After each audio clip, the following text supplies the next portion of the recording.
Hey you, and welcome. My name is Mike, and in this old video, it's me, we're gonna have a look at a story, right, that takes us to Western Massachusetts, and it is about the 4 trials of Cara Rintala. You see, in the small town of Granby, the year is 2010, paramedic Cara Rintala returned to the home she shared with her wife, Annamarie, to find Annamarie, Anne, as they called her, at the bottom of the stairs in the basement. How'd she get there? And of course, before we get into it, please subscribe to see 2 brand new bizarre-ass crime videos every week. On Tuesdays and on Fridays. There was a crash bang wallop tale of woe. Maybe intentionally, maybe not. Who knows? Maybe whom does? Because this is still largely unfinished beeswax, and it takes us to big messy Massachusetts, so you know what that means. We gotta go.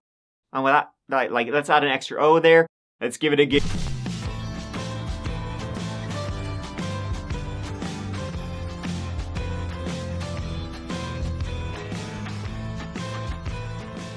So to set the scene, which sometimes I do. Sometimes I do in these videos. It depends, really, because sometimes I'm just like, who cares? The scene for this one is Granby, Western Mass, and it's a town with not a lot of it. Mass, I mean, because it's only itty-bitty.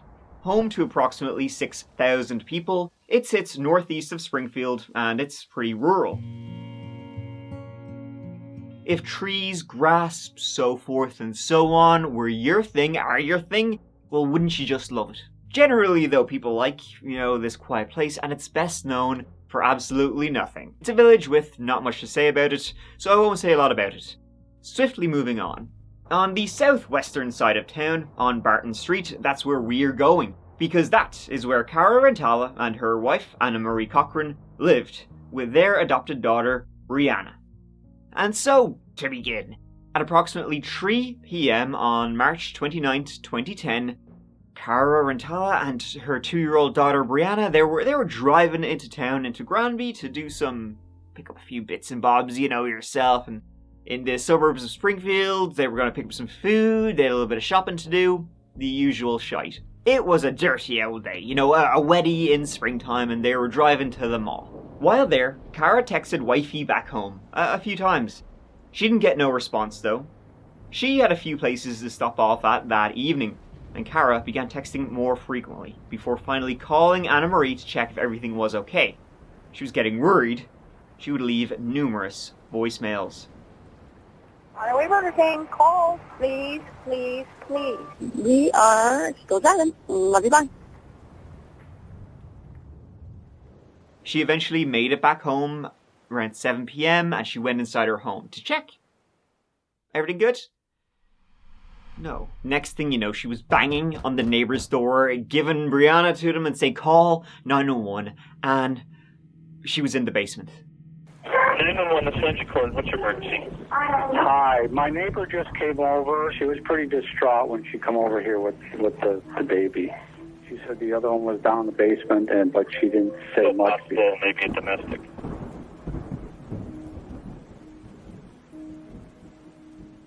She was dead on the floor, covered in paint.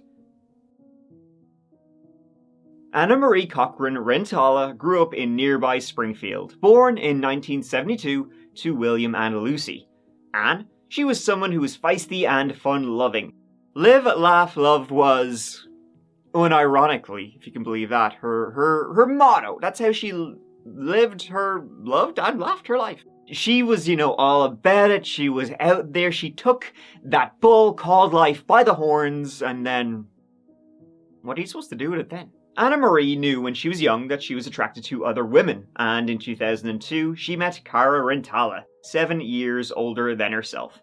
They met through work, as they were both paramedics based in Springfield, and while Anne, she was out there, happy-go-lucky, no one to, shy away from letting you know what was going on in her noodle. Cara's kind of like the complete opposite. Reserved, kept her thoughts to herself, hard to read. They fell mightily in love and would marry and adopt baby Brianna at less than a week old.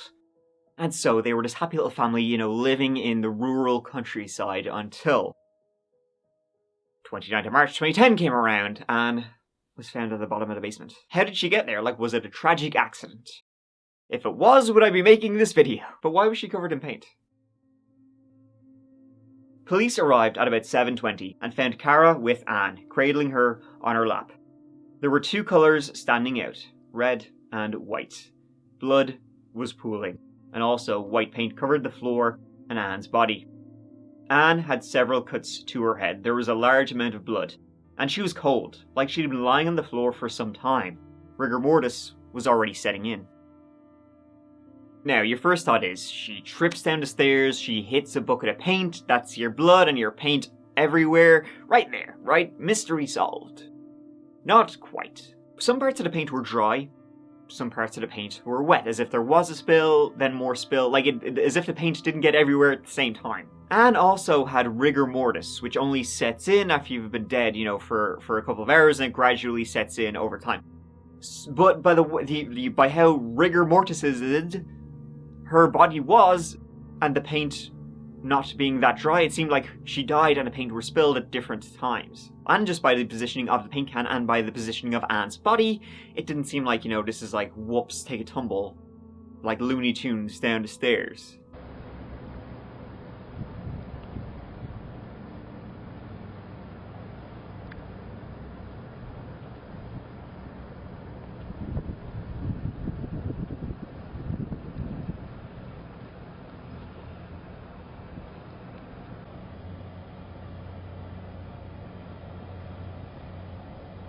There was blood in various parts of the basement too, including under a laundry basket, which was odd.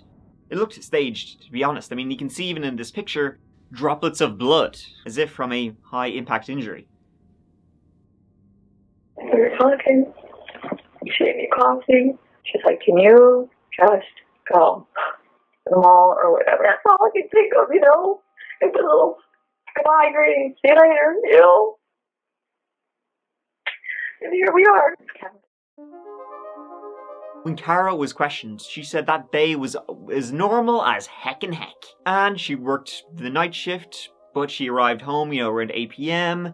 Cara got up, they had a cup of joe together, they were playing with Brianna, just doing regular parenty things with your young daughter. Then Anne, she was gonna go have a snooze before she began, her next shift that night. She asked Cara if she'd pop into town, into Granby, into Holyoke, to pick up a few bits and bobs. So they left, but then Cara wasn't able to contact Anne, and then they found her. This is nothing like I've ever been trained for. I've never experienced anything like this. Honestly, training, I know now I couldn't work on a loved one. A couple of days later, though, the medical examiner was able to release their findings. The cause of death was strangulation. This ain't no trip down the stairs. Anne had 23 fresh bruises on her, and multiple blunt force injuries to the head. The autopsy determined her death to be a result of manual strangulation. Someone had, choked her out.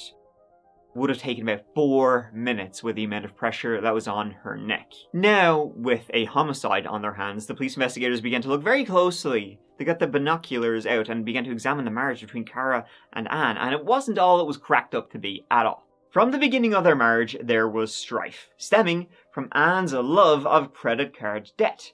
It has very expensive taste. I like to spend a lot. She was mad about it. It's the only explanation that she just loved being in debt. Because, there's no other way she would be in that much debt, spending that much money. She loved owing the bank thousands, Cara, bit more frugal, was like, not too keen on being in the old debt. But in September 2008, that's when the first complaints were made to the police, and she showed up at the Granby Police Department one day.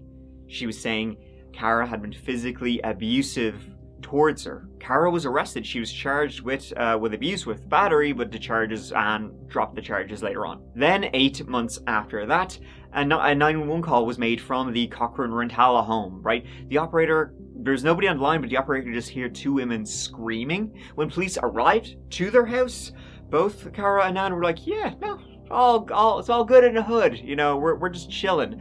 Brianna must have accidentally dialed the phone. Yeah. Later that same day, Cara filed for divorce though, sobbing as she did so. And a few weeks later, they both sought restraining orders, on each other. The judge, he basically threw all this out though. He said, if either of you ever show up in my courthouse again, I'm taking your daughter off you. Alright, so let's back up a bit. You have a history of domestic violence with Anna, right? We'd argue and it would get physical, absolutely. And I'm no angel, but I can honestly say it was definitely back and forth. In the meantime, Anne began an affair with a police officer named Carla, moving in with her at one point, leaving Brianna with Cara. However, after racking up $10,000 in debt on Carla's credit cards, Carla had outlasted her usefulness and Anne went back to Cara. By the way, Anne and Carla were about $100,000 in debt.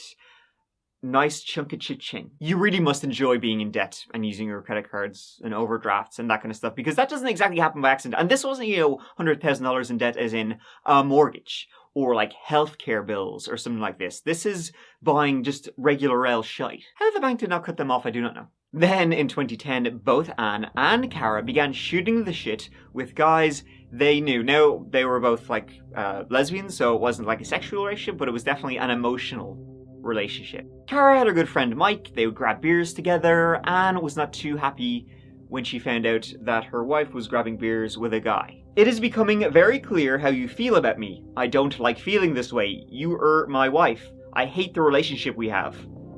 Cara replied, all caps. Okay, you being over the top and crazy for no reason. It's okay. He's my friend. Period. Not doing anything wrong.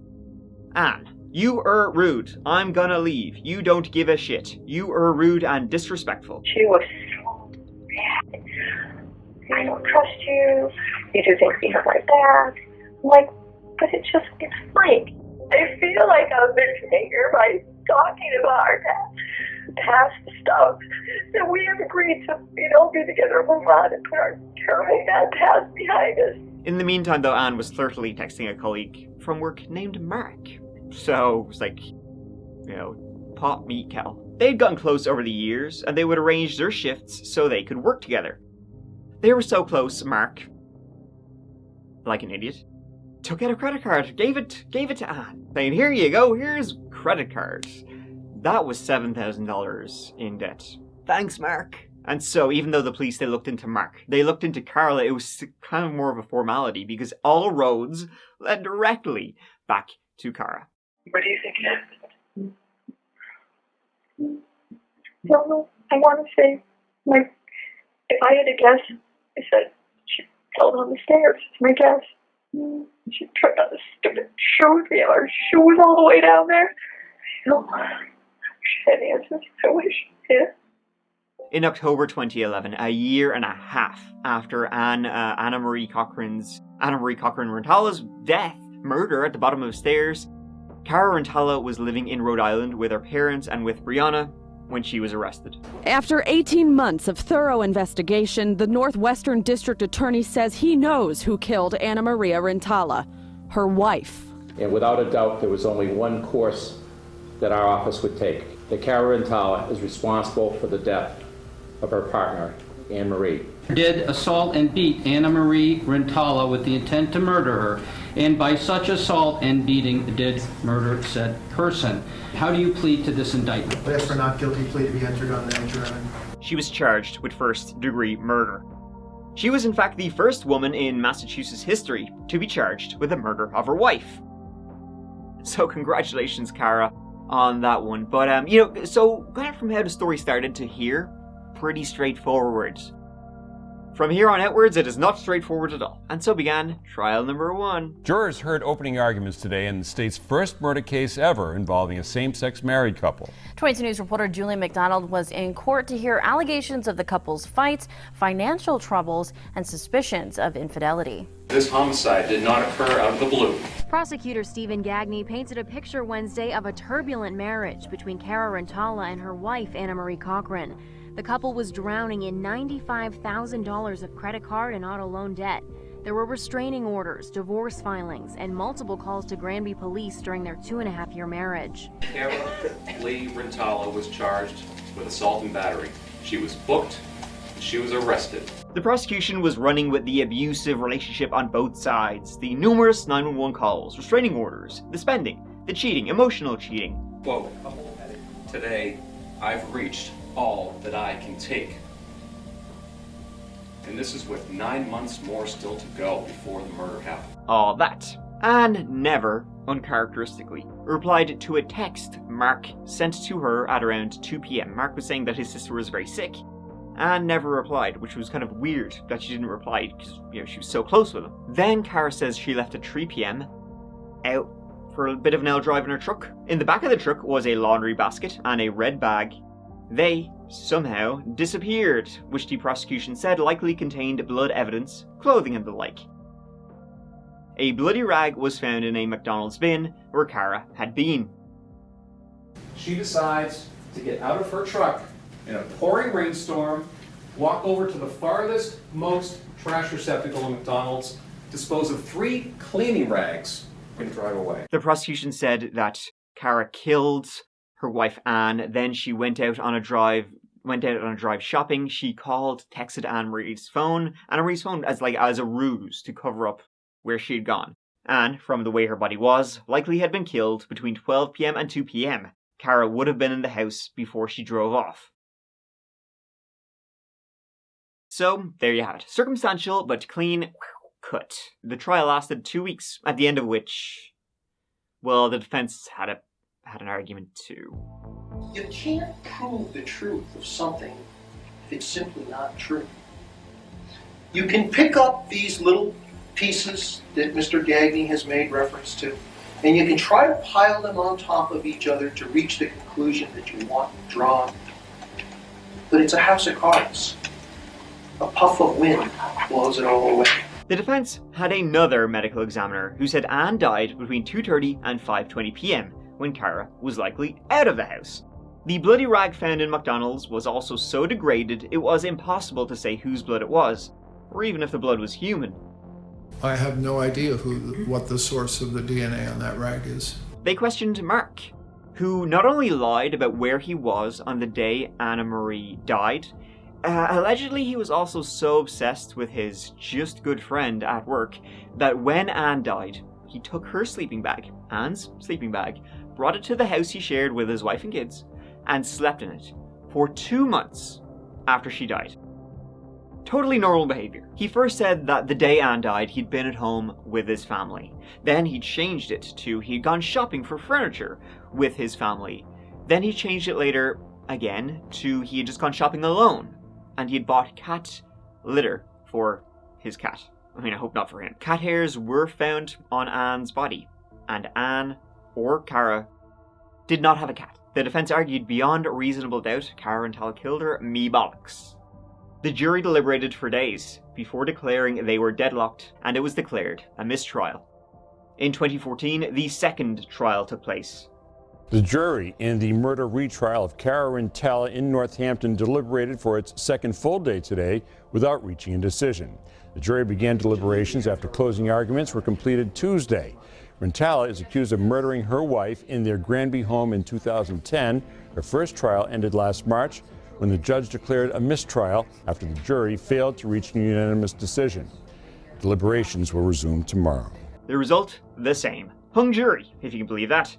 But at this point, I am declaring a mistrial. Thank you.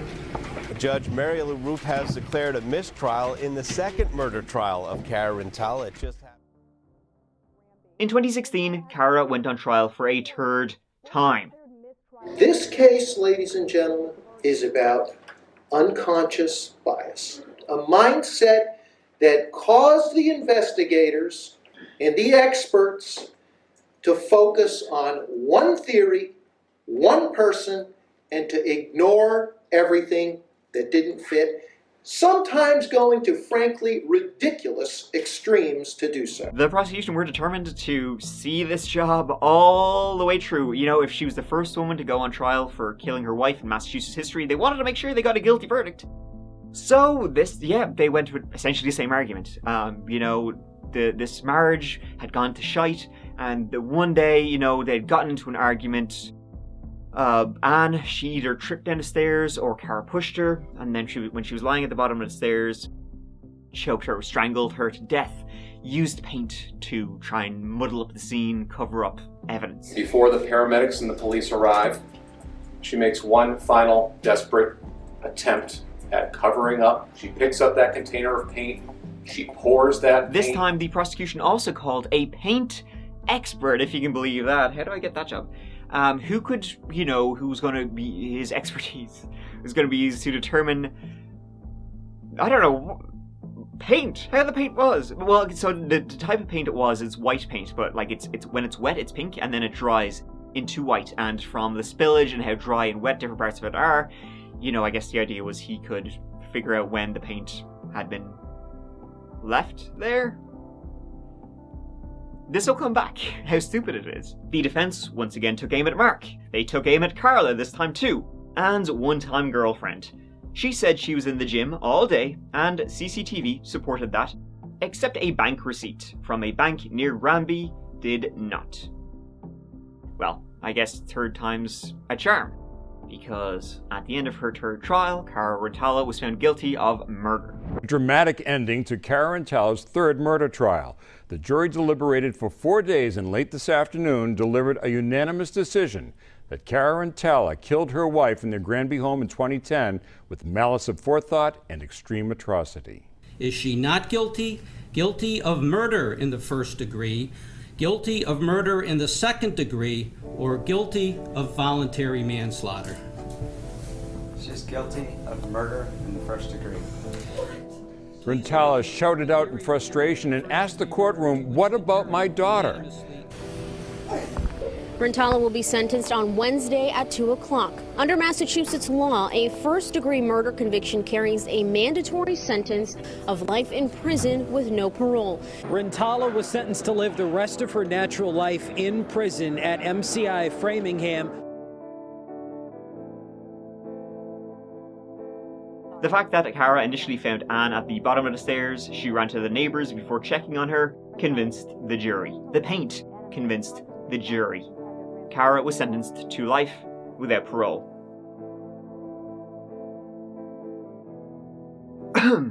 But yeah, that was overturned recently, so. This case has already seen 3 trials. Now the district attorney's office says they're ready for a 4th. Cara Rintala is getting another chance at freedom.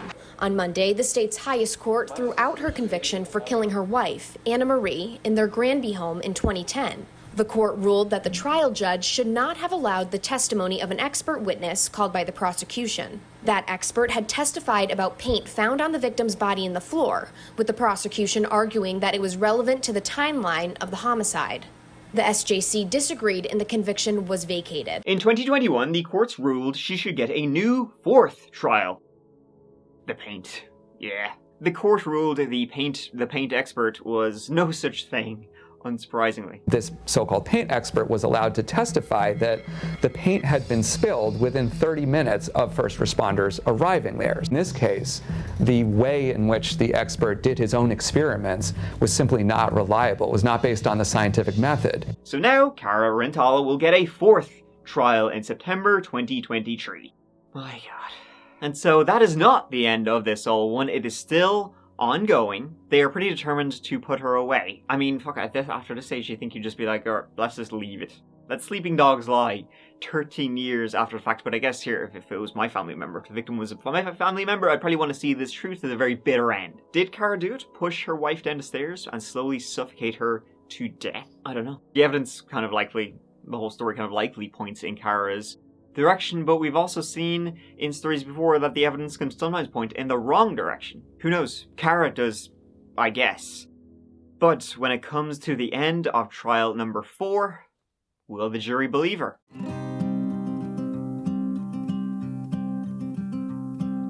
Thank you so much for watching. I really appreciate you taking the time to watch this whole video, folks. It means a lot to me. So yeah, I guess, that's it. I'll see you in a few days for the video just kind of sort of ends. So yeah, I'll see you in the next video in a couple of days, so look forward to that. But until the next one, as always, please take care of each other and yourselves, because I love you. Mike out.